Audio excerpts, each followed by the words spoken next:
there aren't many things that are right for everyone, right? And all. So we thought very hard when designing the brand Brain Fit and the message we're about. Thought long and hard about it, and we want it to be something very different to what's out there already. You know, for the mental health, we hear a lot about mental health, and rightly so. Mental health has been a big thing, therapy and talking about mental health.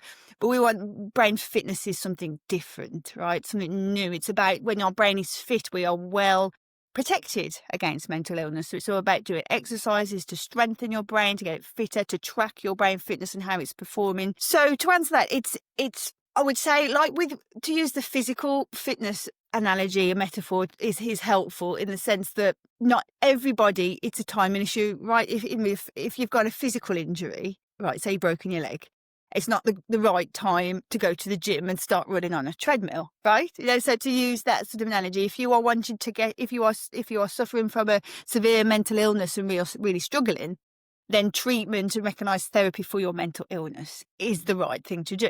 But that said, there are exercises you can still do to improve your fitness. So it's like with the analogy of the physical fitness. If you've got a broken leg, that doesn't mean you can't do anything to improve your fitness, right? You can go to the gym and do arm exercises, or you can watch what you're eating and things like that. You don't have to just let it go. So that said, there are always something you can do.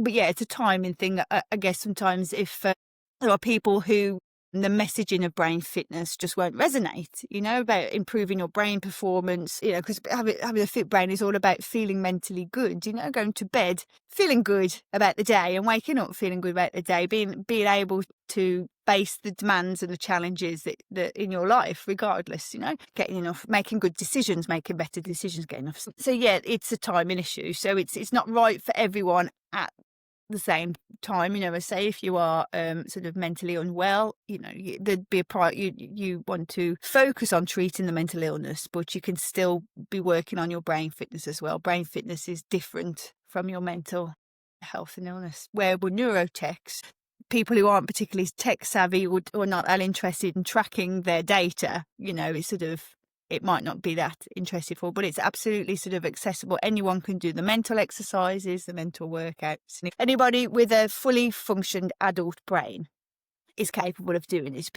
That's the majority of us. So people with severe learning disabilities or cognitive, their cognitive function is not intact. There are certain people it's not suitable for. So if you've got cognitive decline, if you've got Alzheimer's or dementias or a significant brain injury, it might not be appropriate for you. But for the majority of the population, yes, it's certainly the first thing we would recommend.